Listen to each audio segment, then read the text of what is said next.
ओम जयंती मंगला काली भद्र काली कपालिनी दुर्गा शिवा क्षमाधात्री साहा सदा नमस्तुते। बांगालिर 12 मासे 13 पार्बण, तार मध्य बांगालिर सर्वश्रेष्ठ उत्सव दुर्गापुजो। आकाशे जखन सादा मेघ, बातासे शिउली फुलेर गंध, काशफुल दोला देय तखन देवी दुर्गा पृथिवीते आगमन करे।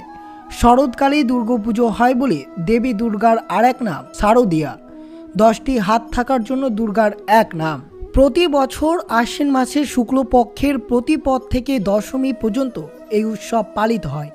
मा दुर्गाके शक्तिर देवी बोले मने करा हय। এটা বিশ্বাস করা হয় যে দেবী দুর্গা 10 দিন ধরে অসুর মহিষাসুরের সাথে যুদ্ধ করেছিল, আর এই 9 দিনে দেবী মায়ের 9টি রূপের ভিন্ন রূপের পুজো করা হয়। এই অটুট বিশ্বাস ও ভক্তির উৎসব। খুব প্রাচীনকালে অযোধ্যায় রামচন্দ্র লঙ্কা রাজ রাবণকে বধ করার জন্য শরৎকালে অকাল বোধন করে মা দুর্গার পুজো করেছিলেন। তখন থেকেই হিন্দুরা শরৎকালে এই দুর্গা পুজো করে আসছে। 2025 সালে 28 সেপ্টেম্বর রবিবার শুরু হবে মহাষষ্ঠী এবং 2 অক্টোবর 2025 বিজয়া দশমীর দিন মা দেবীকে এই দিনে বিসর্জন দেওয়া হবে। তাই এই কয়েকটি দিন অর্থাৎ বিশেষ করে এই 5টি দিনে আপনারা বাড়িতে কোন কোন ক্রিয়াকলাপ করবেন না, যে কাজগুলো করলে পরিবারের অমঙ্গল দরিদ্রতা নেমে আসে, এবং এই দুর্গাপুজোর ইতিহাস কি রয়েছে, অর্থাৎ এই দুর্গাপুজো শুরু হয়েছে কিভাবে তা বিস্তারিত জানানো হবে।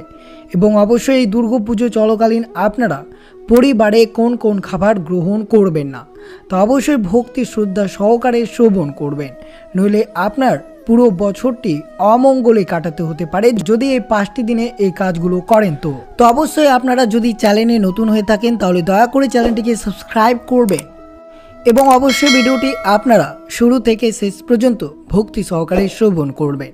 তো অবশ্যই মনোযোগভাবে শ্রবণ করুন এই ভিডিওটি। নবরাত্রি ও দুর্গাপুজোর দিনগুলো প্রত্যেকের কাছে বিশেষ। হিন্দু ধর্মাবলম্বীদের মধ্যে নবরাত্রি ও দুর্গাপুজো সংস্কৃত ধর্মীয় ও সামাজিক তাৎপর্য বহন করে। অধর্মের বিরুদ্ধে ধর্মের জয়ের উৎসব এটি। শাস্ত্রে দুর্গাকে শক্তির শুদ্ধতা এবং দেবত্বের স্বরূপ বলে মনে করা হয়। দুর্গার আরাধনার মাধ্যমে আপনার পরিবারের উন্নতি সুখ সমৃদ্ধি কামনা করবেন। অবশ্যই শাস্ত্রমতে দুর্গাপুজোর সময় বিশেষ কিছু কাজ করা থেকে বিরত থাকা উচিত এই শুভ দিনগুলোতে। যেহেতু দুর্গাপূজার প্রথম দিন হলো মহালয়া, যা দেবীর আবির্ভাবের সূচনা করে। ষষ্ঠী থেকে শুরু হয় এই দুর্গাপুজোর উৎসব। পরবর্তী 3 দিন ধরে দেবী দুর্গা, লক্ষ্মী এবং সরস্বতী রূপে তার বিভিন্ন রূপে পুজো করা হয়।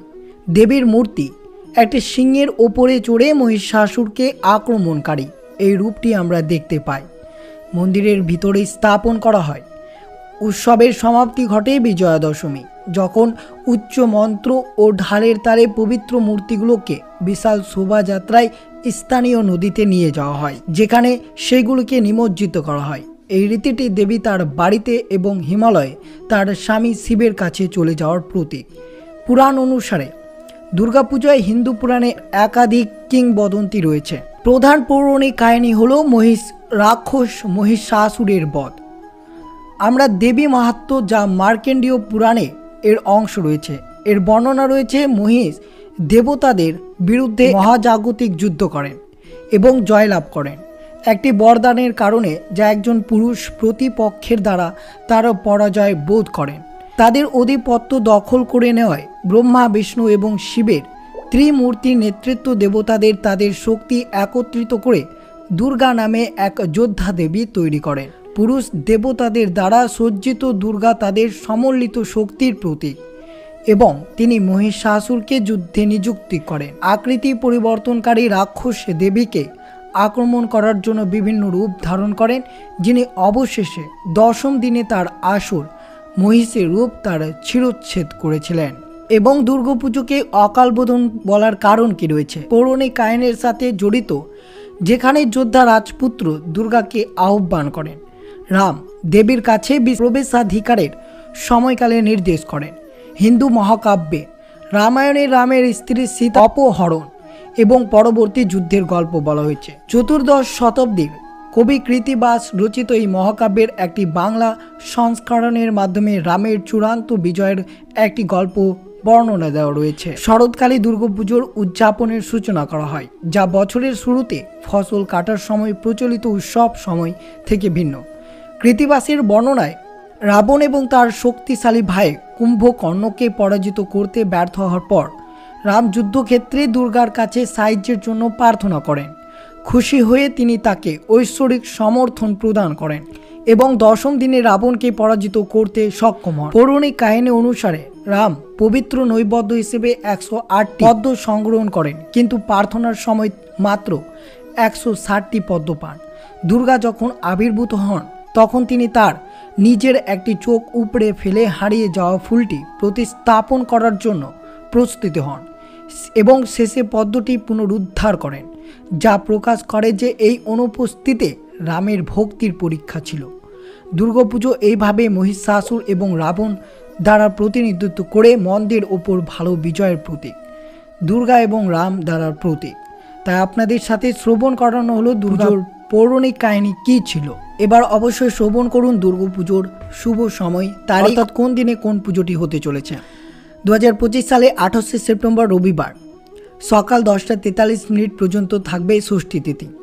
এই দিনে দুর্গার ষষ্ঠাদি কল্প আরম্ভ এবং ষষ্ঠী বিবাহিত পুজো। সন্ধ্যেবেলায় দেবী দুর্গার আমন্ত্রণ ও অধিবাস শুরু হবে। মহাসপ্তমী হবে 29শে সেপ্টেম্বর 2025 সোমবার বেলা 12:28 পর্যন্ত এই মহাসপ্তমী থাকবে।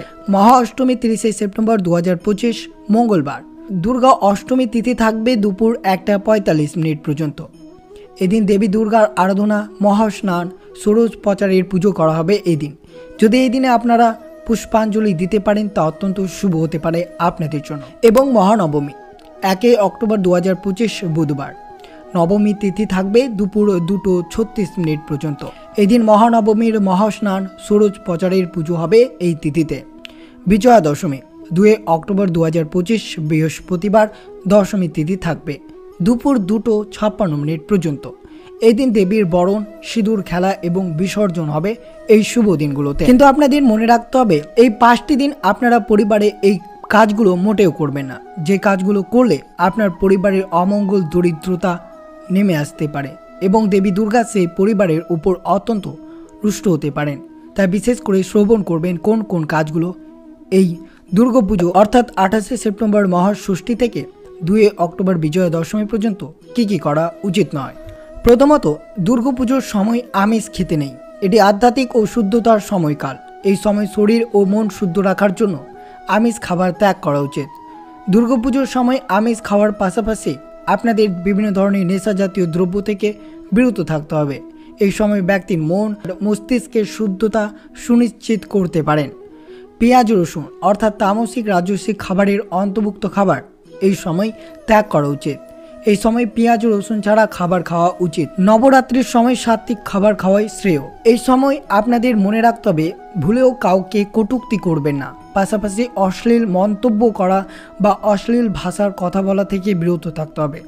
মনে রাখবেন ব্যক্তির বাণী তাদের চিন্তাভাবনা ও শক্তিকে প্রভাবিত করে, তাই মিষ্টি, মধুর ও ইতিবাচক কথা বলা অত্যন্ত জরুরি।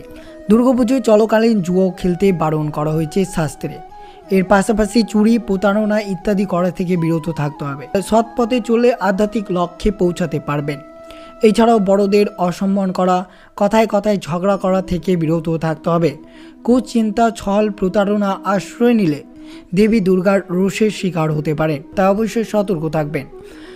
অনেক সময় অনেক ব্যক্তি দান পুণ্য করেন, আবার এমন কিছু ব্যক্তি আছেন যারা দান পুণ্যের পথ এড়িয়ে চলেন। শাস্ত্র মতে দান পুণ্যের মাধ্যমে ব্যক্তি সমাজের উপকার তো করে, পাশাপাশি দেবী দুর্গার আশীর্বাদের পাত্র হয়ে ওঠে। বিশেষ করে এইগুলো আপনাদেরকে মনে রাখতে হবে। যারা উপবাস করবেন তারা ভুলেও দাড়ি, গোঁফ, চুল কাটবেন না, এমনকি 9 দিন পর্যন্ত নখ কাটতে নেই। এই সময় ভুলেও নোংরা পোশাক পরবেন না, সে বিষয়টি আপনাদেরকে মনে রাখা উচিত। বিষ্ণু পুরাণ অনুযায়ী দুর্গাপুজোয় দিনের বেলা ঘুমানো নিষিদ্ধ, অবশ্যই এই কাজটি আপনারা করবেন না। বিশেষ করে মনে রাখবেন দুর্গা চল্লিশা মন্ত্র, সপ্তশতী পাঠের মাঝে ভুলেও অন্য কথা বলবেন না, তা না হলে নেতিবাচক শক্তি আপনার অর্জিত পুণ্যের আত্মসৎ হবে। তাই বিশেষ করে সতর্কতার মাধ্যমে আপনাদেরকে এই দিন অতিবাহিত করতে হবে। পুজোর দিনগুলোতে কাউকে খালি হাতে ফেরোতে নেই, সামর্থ্য অনুযায়ী কিছু না কিছু দিতে হয়। দুর্গাপুজোয় অনেকের বাড়িতে ঘট পাতার এবং প্রদীপ জ্বালানোর নিয়ম রয়েছে। এই নিয়ম যাতে অনথা না হয় তা খেয়াল রাখবেন। প্রদীপ যাতে কোনো নিভে না যায় সেই বিষয়টি আপনাদেরকে মনে রাখতে হবে। পুজোর এই কয়টি দিনে বাড়িতে অতিথি এলে কখনো তাদের অবহেলা করবেন না, নইলে এতে সংসারে অমঙ্গল আসতে পারে। তাই বিশেষ করে সতর্কতার মাধ্যমে এই বছরটি আপনারা পুজোটি ভালোভাবে কাটাবেন। যদি এই কাজগুলো করেন তাহলে অবশ্যই পরিবারের অমঙ্গল নেমে আসতে পারে, তাই সতর্কতা থাকবেন। তো এই ছিল আপনাদের সাথে ভিডিওটি। আর ভিডিওটি যদি ভালো লেগে থাকে তাহলে অবশ্যই চ্যানেলটিকে সাবস্ক্রাইব করবেন, লাইক করবেন এবং বন্ধুদের মাঝে অবশ্যই আপনার ভিডিওটি শেয়ার করে দিতে ভুলবেন না। আবারও দেখা হবে অন্য কোনো সিরিজ নিয়ে।